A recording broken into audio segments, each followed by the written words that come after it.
Հարգելի հայրենակիցներ, բարո ձեզ։ Այսօր ձեր հետ միասին մենք քննարկելու ենք Իրանի հարցը։ Մի փոքր դադարից հետո, որի ժամանակ ես սպասում էի, որ լինի կարևոր տեղեկատվություններ եւ իհարկե չեմ ուզում ձեզ նաեւ ծանրաբեռնեմ տեղեկատվություններով, որոնք այդքան էլ դեռ հասունացած չեն, այդ նպատակով ձեր հետ միասին մենք շեղվեցինք եւ քննարկեցինք Վենեսուելայի իրադարձությունների հետևանքները, մենք քննարկեցինք ձեր հետ Սիրիայում տեղի ունեցող հարցերը մանրամասն, Եմենի հարցերը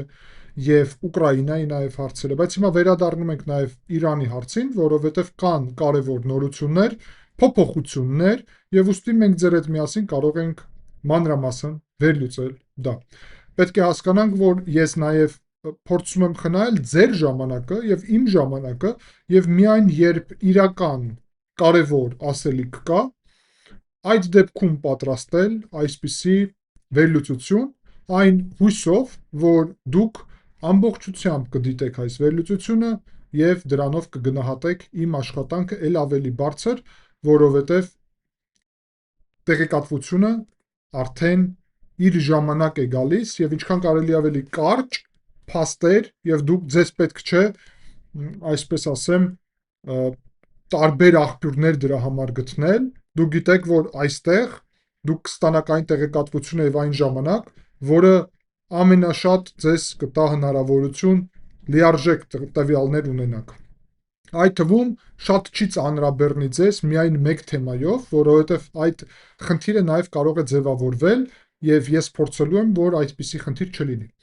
Առաջի հերթին ես ձեզ խոչ եմ անում անպայման լայքեք այս վերլուծությունը, դա շատ կարևոր է մեր ալիքի գործունեության համար, ինչպես նաև բաժանորդագրվեք ալիքին, դրեք զանգակը, գրեք ձեր մեկնաբանությունները եւ նաև պետք է ասեմ, որ մենք ունենք հնարավորություն, որ արևմուտքում գտնվող մեր հայրենակիցները կարող են անդամ դառնալ ալիքին եւ այդ անդամ դառնալով նաև աջակցեն ալիքի գործունեությանը, ինչպես նաև նկարագրությունում նշված միջոցների շնորհիվ բոլորը կարող են աջակցել ալիքի եւ իմ գործունեությանը ցանկության դեպքում։ Անցնենք առաջ եւ այսօր ասեմ ձեզ, որ շատ հետաքրքիր բազմաշերտ ձեր հետ միասին վերլուծություն ենք ունենալու։ Առաջինը պետք է ասել, որ Իրանի Իսլամական Հանրապետությունում գործընթացները շարունակվում են, նկատի ունեմ ցույցերը, բայց արդեն բարդ է ասել, որ դա ցույցեր են։ Դա ամբողջի նման այսպիսի հեղաշրջման գործընթացի նման քայլ է ժողովրդի կողմից, որովհետև ցույցերը սկզբից էին, երբ ակնհայտորեն դժգոհություն կար իշխանություններից, բայց հիմա այդ դժգոհությունը չկա, հիմա կա պահանջ, որ իշխանությունները գնան։ Եվ ամենակարևոր հարցը վերաբերում է նրան, թե ում են ցուցարարները պատկերացնում ինչպես իշխանություն, այդ դեպքում ակնհայտ է, որ դա հենց Շահ Ռեզա Փեխլևին է, այսինքն շահի իշխանությունի վերադարձը պահանջում են իրանացիք ամբողջ պետությունում եւ դա շատ հետաքրքիր օրակարգ է։ Ասեմ ձեզ, որ շահի Instagram-ի էջը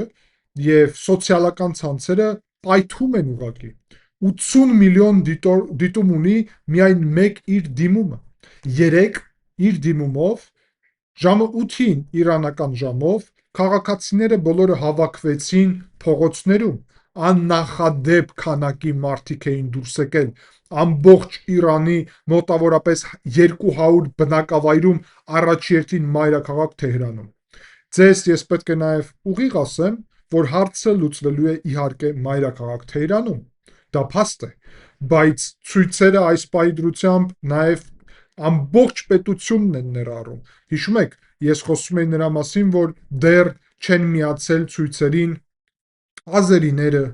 դեռ բալոչները չէին մասնակցում, իրանական շրջանների մի մասը չէր մասնակցում։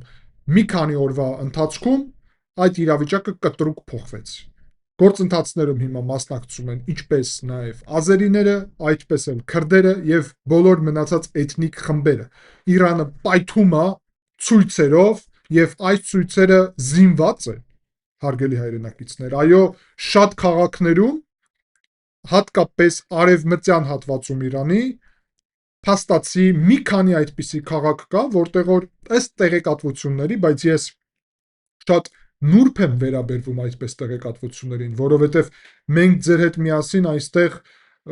մեր ալիքում որևէ դեպքում չենք փորձում ոչ միայն խուճապի հոդվածներ կամ վերնագրեր տարածել, այլ նաև չենք փորձում ձեր հետ միասին էժան գնահատականներ տալ քաղաքական առումով։ Հասկանում եք ինչ նկատի ունեմ, այսինքն արժե զրկել բառերը, արժե զրկել գնահատականները, չգիտեմ, դիտումներ հավաքելու նպատակով խոսքին։ Ոչ,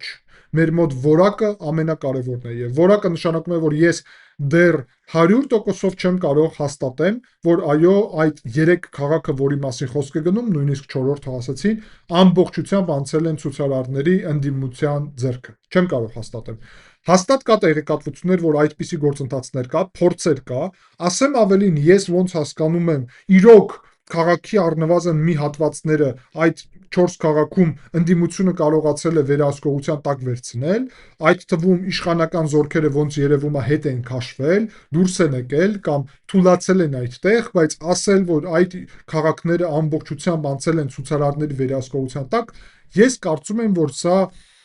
շուտ է այսպիսի հայտարարություն անել, վաղ է դեռ։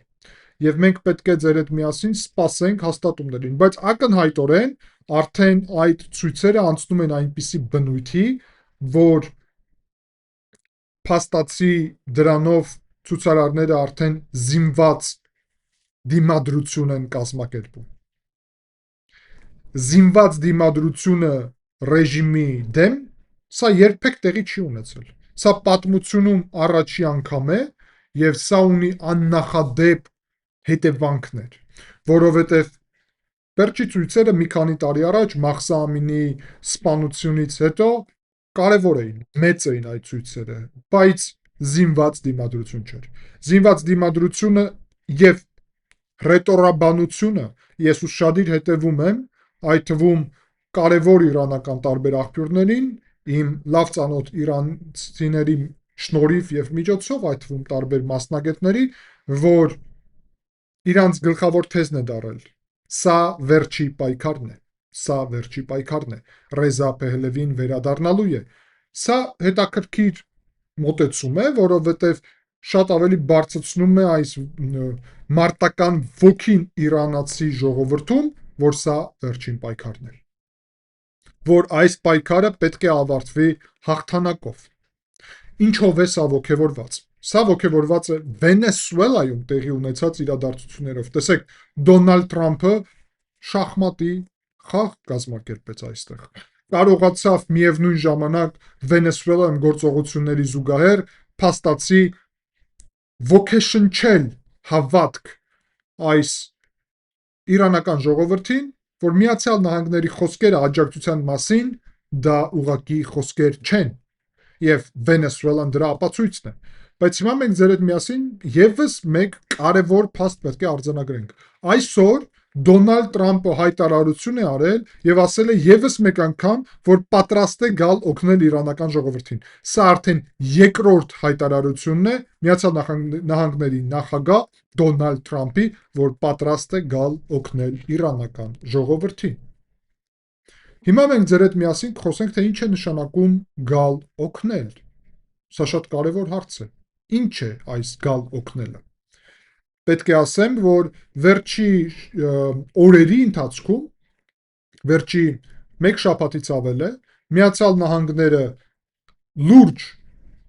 եւ ես նախորդ վերլուծությունում դրա մասին խոսել եմ, բայց այդ գործընթացը շարունակվում է, ուստի շարունակում եմ քննարկել այդ հարցը, լուրջ տեղափոխություններ են կազմակերպել եւ ուղարկում են մերձավոր Ալևելք տարածաշրջան Միացյալ Նահանգների կարևոր զինված ուժերը, այդ թվում հարվածային լուրջ օդային ուժերը, եւ դա շատ կարևոր ցուցանիշ է։ Բացի դրանից ամենակարևորը, որը մենք կարող է ասենք եւ արձանագրենք, որ դա ունի մեծ նշանակություն, դա հենց Մադուրոյի ձերբակալման մեջ մասնակից ուժերի դելտա հատուկ ստորաբաժանման ուղարկումն է Իրաք։ Ասեմ ձեզ, որ օրերս Իրաքում դելտա ստորաբաժանումը անցկացրել է վարժանք եւ այդ վարժանքի ընթացքում իրանք փաստացի մոտավորապես նույն այդ օրակարգով են վարժանք կազմակերպել, որը տեղի է ունեցել միջև այդ Վենեսուելայում։ Սա ինչ որ առումով նշանակում է, որ Միացյալ Նահանգները կարող են ձերբակալել Իրանի այսպես կոչված հոգևոր առաջնորդին Խամենեին, կարող են ձերբակալել հատուկ գործընթացի հետևանքով։ Այս ձերբակալման նպատակը իհարկե պետք է ներառի հարվածներ իրանական առնվազն հակաօդային պաշտպանության դեմ։ Ես ենթադրում եմ, որ Միացյալ Նահանգների կողմը այդ պատրաստվում է այդպիսի գործողությունների համար։ Չեմ կարող դեռ հաստատ ասել, որ իրանք իրոք Խամենեի ուրեմն ձերբակալման օրակարգ ունեն, չեմ կարող դա պնդել, որովհետև դա կարող նաև վախեցնելու նպատակով լինի, որովհետև արենք ուղիղ ասենք, հա, եթե ցուցարարները հեղափոխություն կազմակերպեն, Խամենեին կարող է ողջ չդուրս գա այդ իրավիճակից։ Ինչու՞։ Որտեվ այսօր Խամենեին սպառնաց ցուցարարներին սպանությամբ, պատժելով մահով։ Այսինքն դա իրաց մոտ ճակերտներում օրենական է պատժել մահով ցուցարարներին, որովհետև ըստ Խամենեի այս ցուցարարները Իրանի դեմ Իսրայելի եւ Միացյալ Նահանգների շպիոններ են, գործակալներ են։ Հարցը նրանում է, որ այս մարդիկ սոված են։ Հարցը նրանում է, որ այս մարդիկ ապրում են աղքատության մեջ եւ այս մարդիկ չեն ուզում, որ պետության գլխավոր գաղափարը լինի Միացյալ Նահանգների եւ Իսրայելի դեմ պատերազմը, որտեղ ամբողջ գումարները իրանական ժողովրդի գնում են այդ պատերազմին։ Այն էլ այդ պատերազմում Իրանը առաջընթաց որևէ չունի։ Իրանական զինված ուժերը թուլություն են ցույց տալի։ Միակը ում դեմ Իրանը կարող պատերազմ վարել, դա իր սեփական ժողովուրդն է, էֆեկտիվ պատերազմ։ Այդ ժողովուրդը տուժած է, շատ է տուժել, հոգնել է այդ ժողովուրդը։ Մոտավորապես 50 տարի այսպիսի իրավիճակում է գտնվում արդեն։ Վերջի տարիները ել ավելի ծանր են դառնում եւ իրանական ժողովուրդը չի ուզում շարունակել այս ձևաչափով, այս տրամաբանությամբ ապրել։ Եվ այդ նպատակով ցույցերը անցել են զինված տրամաբանությամբ, բայց ես պետք է ուղիղ գնահատական տամ, որին պատկերացումով Իսլամական հեղափոխության պահապանների կորպուսը կարողանալու է իհարկե կանխել, այսինքն սպանել, արյունի գետ էր կազմակերպել այդ ցուցարարներին, եթե արտաքին օգնություն չլինի։ Առանց արտաքին օգնությունի այդպիսի քայլը իմ պատկերացումով այդպիսի հեղափոխությունը արդյունավետ կարող է չլինել։ 10%-ային հավանականություն եմ դրան տալիս, որ առանց արտաքին միջամտություն ժողովուրդը ինքը կարողանա հեղափոխություն կազմակերպել Իրանում, որովհետև Իրանում մարդասպան ռեժիմ է։ Իրանում բռնապետության վերջի աստիճաններից մեկը ունեցող ռեժիմ է։ Բայց պետք է ընդգծեմ, որ եթե Միացյալ Նահանգները, այդտեղ հարց կա, Միացյալ Նահանգները թե Իսրայելը, ով կհարվածի Իրանին։ Իմ ենթադրությունը այն է, որ հավանականությունը, որ Միացյալ Նահանգները հարվածեն Իրանին, շատ ավելի բարձր է, քան Իսրայելը։ Ինչու՞։ Առաջինը, որ ի պատասխան Միացյալ Նահանգների գործունեությունը ավելի սահմանափակ է, ճիշտ է, Միացյալ Նահանգների ռազմակայաններ այդտեղ կան, բայց հարվածելով Միացյալ Նահանգների ռազմակայաններին հարվածում են ուրիշ պետություններին, արաբական պետություններին։ Մյուս կողմից, եթե Իսրայելը դա անի, ապա մեղադրել Իսրայելին, Իսրայելի դեմ պատերազմ սկսել, Իսրայելը հարվածել եւ այլն, դա ավելի մեծ հավանականություն ունի։ Բացի դրանից Դոնալդ Թրամփն է, որ երկու անգամ արդեն առաջարկել է եւ ասել է, որ մենք ոչ թե առաջարկել է, այլ խոստացել է օգնություն։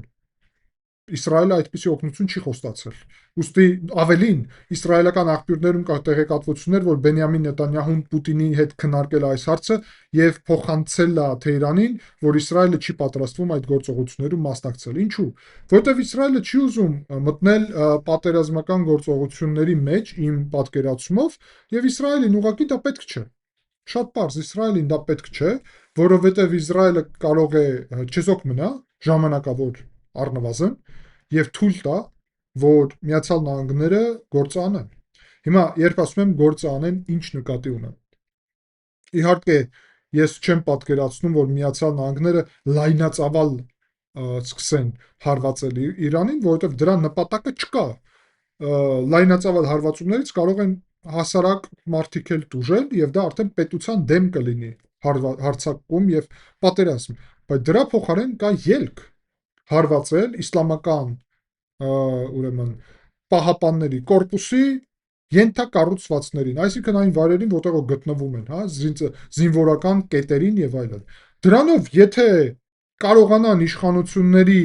այդ իսլամական կորպուսը չեզոքացնել եւ կողքը նաեւ բասիջները ասեմ ձեզ ինչ է, մոտավորապես ոստիկանական ուժեր են, բայց ոչ ֆորմալ, այսպիսի այդ իսլամական պահապանների կորպուսին կից։ Բասիջների դեմ էլ եթե կարողանան հարվածներ հասցնեն, ապա ասեմ ձեզ, որ քաղաքացիները հերիք չի կհամոզվեն իրենց ուժերի մեջ, վախը կկորի միջև վերջ, մի հատ էլ իրենց դեմ փաստացի որևէ մեկը գործող չի մնա։ Այս իրավիճակը շատ լավ հասկանում է Իրանի նախագահ Մասուդ Փեզեշկյանը։ Եվ Փեզեշկյանը այս օրերի ընթացքում այնպիսի հայտարարություններ է անում, որ իրականում իր հարցը օրակարգում է լինելու։ Ինչ նկատի ունեմ։ Փեզեշկյանը ասում է, պետք չի մեղադրել Իսրայելին եւ Միացյալ Նահանգներին, իսկ Խոմեյնին հակառակն է ասում։ Սա Իսրայելի եւ Ամերիկայի գործակալներն են, այլ ոչ թե հասարակ ժողովուրդը։ Խոմեյնին ասում է, մենք ենք մեղավոր, որովհետեւ մեր ժողովուրդը դժգոհ է, որովհետեւ շատ վատ է ապրում, մենք ենք դրանում մեղավոր։ Խոմեյնին ասում է, ոչ, Ամերիկան եւ Իսրայելն են մեղավոր դրանում։ Եվ Փեզեշկյանը ասում է ոստիկանությունին ուժ մի կիրառեք, իսկ Խոմեյնին ասում է կիրառեք, սատկացրեք, ուղիղ եմ ասում, սպանեք եւ մենք ձեզ նույնիսկ բոլորիդ մահով ենք պատժելու։ Սպառնում է ամենածանր բաներով, հա, հազարավոր մարդկանց, տասնյակ հազարավոր մարդկանց մահով պատժել։ Հետաքրքիրը ինչ է։ Ես ձեր հետ նաեւ պետք է կիսվեմ, որ Քրդաստանի, այսինքն քրդերը այդ Իրանի հատվածի հյուսիս-արևմտյան հատվածում սկսել են ակտիվանալ։ Մենք ձեր հետ միասին իզուր չի, որ վերահսկում ենք, հետևում ենք իրավիճակին Սիրիայում, որովհետև եւ նաեւ Թուրքիայում քրդերի, որովհետև քրդերի ժամանակն է ինչ որ առումով եկել։ Գլուխ են բարձրացրել, այսպես ասեմ, քրդերը։ Եվ հիմա քրդերը ասում են, որ մեր քրդերին, եղբայրներին Իրանում պետք է օգնենք։ Ինչ նպատակով։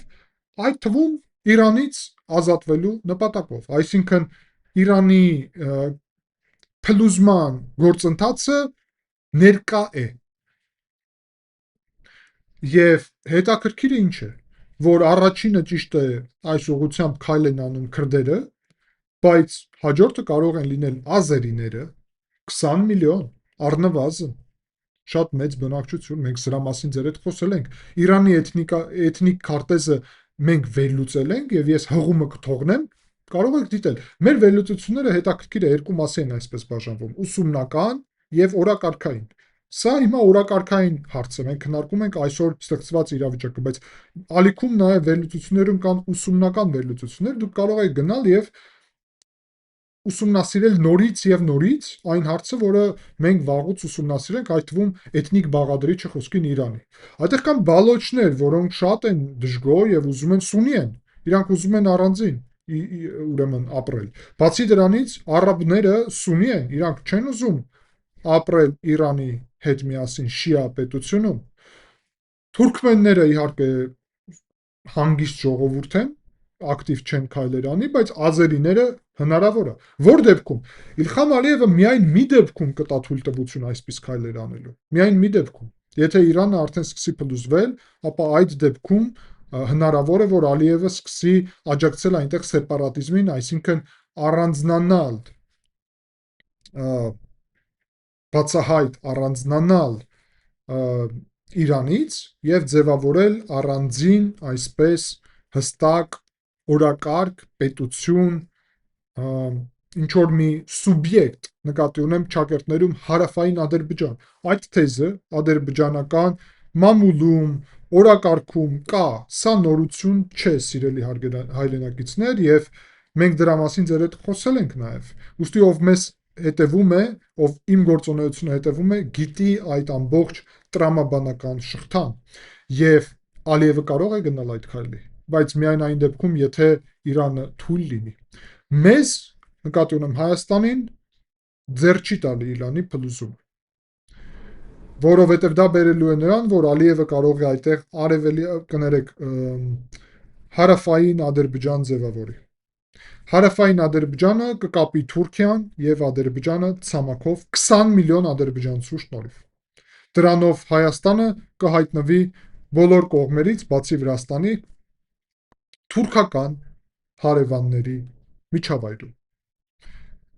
Եվ այս վտանգը հաշվի առնելով ես միշտ հարց եմ ուղղում հայկական հանրությանը, որ երբ մենք չէ, դուք ինչ որ հանրության մի հատված, մի փոքր հատված հայրենասիրական քայլեր են անում խոսքին հակա-թուրքական, հակա-ադրբեջանական, ապա գիտակցում են հետևանքները։ Մենք ինչ միջավայրում ենք ապրում, ինչ էթնիկ բաղադրիչով, որտեղ Իրանի պետության թուլացումը նշանակում է հարավում թուրքերեն, այլ ոչ թե Իրան, ոչ թե պարսիկներ։ Բացի դրանից, պետք է նաև ասել, որ իհարկե մեզ շատ է ձեռ տալիս իրականում ռեժիմի փոփոխությունը դեպի արևմտամետ, դեպի Միացյալ Նահանգների հետ գործընկեր կամ դաշնակից։ Մասուդ Փեժեշկյանը, եթե մնա եւ խոսքին Այաթոլլահ Խոմեյնիին իշխանությունից զրկվի, այդ տարբերակը մեր համար լավ տարբերակ է, որովհետև Փեժեշկյանը ռեֆորմիստ է եւ Իսլամական Հանրապետությունը, եթե ուղղակի հանրապետություն դառնա, դա արդեն լավ լուծում է Հայաստանի համար, բայց եթե իշխանություն գա Շահրեզա Փեխլևին, ապա պետք է ասեմ, որ դա Հայաստանի համար կլիներ հիանալի զարգացում, հիանալի։ Ինչու՞։ Որովհետև այդ դեպքում Հայաստանը կունենար Միացյալ Նահանգների դաշնակից հարևան։ Թուրքիան, ինչքան էլ մարդիկ չասեն, Թուրքիան Միացյալ Նահանգների դաշնակից է, մենք ձեր հետ միասին քննարկում ենք եւ տեսնում ենք Սիրիայում ինչ է տեղի ունենում, քրդերը, որոնց թուրքերն են հարձակվում իրանց վրա եւ ում որ Միացյալ Նահանգներն է աջակցում։ Մենք գիտենք Հունաստանում, Կիպրոսում, Իսրայելում Թուրքիայի հետ իրավիճակը եւ այդպես չէ որ ուրեմն դաշնակիցներ են։ Պաշտոնական այո, ՆԱՏՕ-ի անդամ է եւ այլն, բայց իրականությունը պաշտոնական Հայաստանը եւ Ռուսաստանը դաշնակիցներ են։ Այո, դեռ փաստաթղթերով պաշտոնական դաշնակիցներ են։ ՀԱՊԿ-ի անդամ է Հայաստանը, ճիշտ է, սառեցված, բայց պաշտոնական ՀԱՊԿ-ի անդամ է։ Դա իրականության հետ կապ չունի։ Եթե Իրանը դառնա Ամերիկայի դաշնակից, մենք կունենանք ուղի ամերիկյան զենքի մատակարարման հարավից։ Վրաստանի ուղու կարևորությունը միանգամից կտրուկ կնվազի։ Ինչու է դա լավ։ Ոչ թե Վրաստանի ուղղությամբ խնդիրների պատճառով, այլ վրացքի հետ նկատի ունեմ, այլ որովհետև Վրաստանը եւ ես դրա մասին վազում խոսում եմ, հայտնվել է ռուսական վերահսկողության տակ։ Ոստի ռուսները փորձում են օգտագործել Վրաստանը Հայաստանի դեմ, խոսքին զենքի մատակարարման հարցում, տնտեսական հարցերում եւ այլն։ Այդ պարագայում Իրանի դաշնակից դառնալը հիանալի հնարավորություն է։ Զենքի մատակարարում, առևտուր, Հնդկաստանը Իսրայելի, Հնդկաստանը Հունաստանի, Հնդկաստանը Ամերիկայի դաշնակիցն է։ Եթե Իրանը դառնա Իսրայելի եւ Ամերիկայի դաշնակից եւ Հնդկաստանի դաշնակից, այն ինչու մասին մենք երկար խոսում ենք հյուսիս-հարավը, իրականություն կարա դառնալ։ Բայց միայն այն դեպքում, եթե Իրանում ռեժիմը փոխվի եւ այդ չի նշանակում, որ թրիփը պետք չի լինի, հակառակը, թրիփը միևնույն է, շատ կարևոր է, բայց եթե թրիփի մյուս ափին էլ լինի Ամերիկայի Միացյալ Նահանգները, մեր ափին էլ մյուս ափին էլ ներկա Արաքսի, ապա այդտեղ մեր դիրքերը շատ հզոր կլինեն։ Ապա մենք այստեղ լրիվ ուրիշ կարգավիճակի մեջ կմտնենք եւ ապագայում նույնիսկ կկարողանանք օգնել Վրաստանին ամրապնդելով թիկունքը, որ Վրաստանն էլ հզորանա եւ ազատվի ռուսական ազդեցությունից, որովհետեւ Վրաստանով բացվում է ճանապարհ դեպի Եվրամիություն։ Առանց Վրաստան եւ դեպի Եվրամիություն ճանապարհը միայն Թուրքիայով է։ Իսկ Թուրքիան տնտեսական առումով լավ է այդ ճանապարհի բացումը, բայց ռազմական, ավելի խորը, ռազմավարական, խոսքին էներգետիկ, բարդ է, շատ բարդ է։ Ուստի Հայաստանը շատ շահագրգռված կլինի, բայց պաշտոնական Երևանը դա չի ասի, ոչ էլ պետք է ասի, դա հասկանալի է, դա չքննարկվում, բայց ակնհայտորեն մեզ դա շատ է ծեր տալիս, շատ։ Վրաստանին իհարկե։ Բացի դրանից մենք ձեր հետ խոսում ենք, թե Վենեսուելայում իրադարձությունները ում թույլատրեցին, ասենք Իրանին, Ռուսաստանին, Չինաստանին հարվածեց, Իրանում փլուզում է ռեժիմի, Ռուսաստանի եւ Չինաստանի համար սարսափելի հետևանքներ կունենա, սարսափելի ուղղակի։ Իսկ Ռուսաստանի եւ Չինաստանի թույլատրումը այստեղ, դե հասկանում եք, մեզ ձեռ է տալիս։ Եթե Չինաստանը էլի կողքի դնենք, Ռուսաստանի ազդեցությունը այստեղ նվազումը առասարակ մեր համար լավ է։ Հարցը նրանում է, որ դրա կարաբերի թուրքական ազդեցության աճին, բայց եթե Իրանը հայտնվում է Միացյալ Նահանգների դաշնակից, ապա ոչ։ Այդ դեպքում հակառակը ամերիկյան ազդեցությունն է տարածաշրջանում աճում։ Եվ այո, Իրանը այդ դեպքում կարող է շատ հետաքրքիր մեր համար ռազմավարական դաշնակից նաև դառնա։ Այդ էր պատճառը, որ ես Նիկոլ Փաշինյանի իշխանությունին դիմում եմ եւ ասում եմ, որ ճիշտ է դուք քննարկում եք ռազմավարական փաստաթուղթ այսօր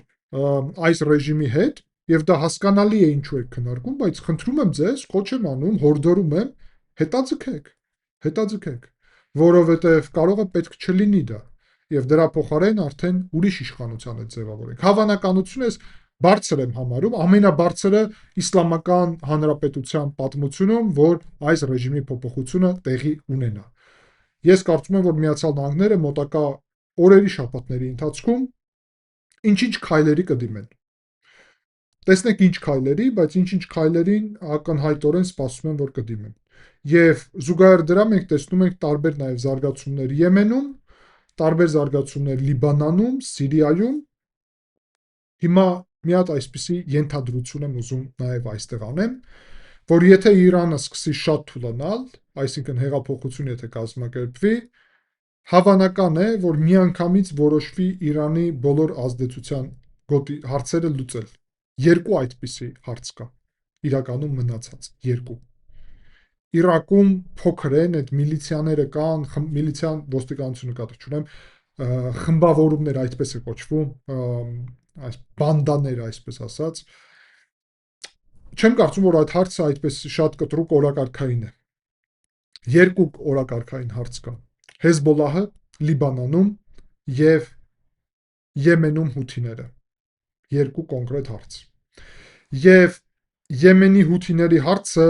Սոմալիլենդից Իսրայելը կարող է լուծել։ Իսկ Սոմալիլենդում ոնց արդեն ասում են, Իսրայելը ունի ռազմակայան, արդեն միջև ճանաչումն է Իսրայելը կառուցել ռազմակայան։ Եվ Մոսադը այդտեղ արդեն ներկա է, շատ ակտիվ։ Այդտեղից կարող են լուրջ հարվածներ հասցնեն Սոմալիլենդից, ուրեմն հութիների ուղղությամբ, որովհետև 200-300 կիլոմետր է եւ հնարավոր է, որ օրը տասնյակ հարվածներ, թռիչքներ լինի։ Երկրորդ հարցը Լիբանանն է։ Հեզբոլահը Լիբանանում։ Ենթադրում եմ, որ Իսրայելը եւ դրա մասին տեղեկատվություններ կան իսրայելական մամուլում, վերլուծական շրջանակներում եւ այլն, որ Իսրայելը պատրաստում է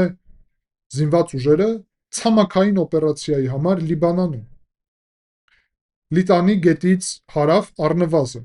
այսինքն այդ ամբողջ տարածքում մտնել եւ զինաթափել,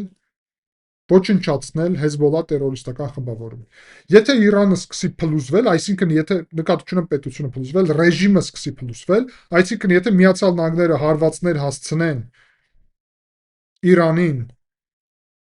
եւ այնտեղ սկսի ռեժիմը թուլանալ, Իսրայելը իմ պատկերացումով այդ երկու հարցը կդնի օրակարգ։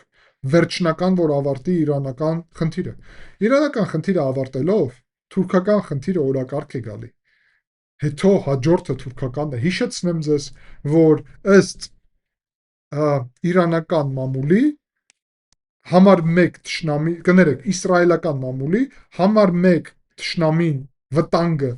ուրեմն Իսրայելի համար դա Իրանն է։ Իսկ համար 2-ը Թուրքիան, համար 2-ը Թուրքիան։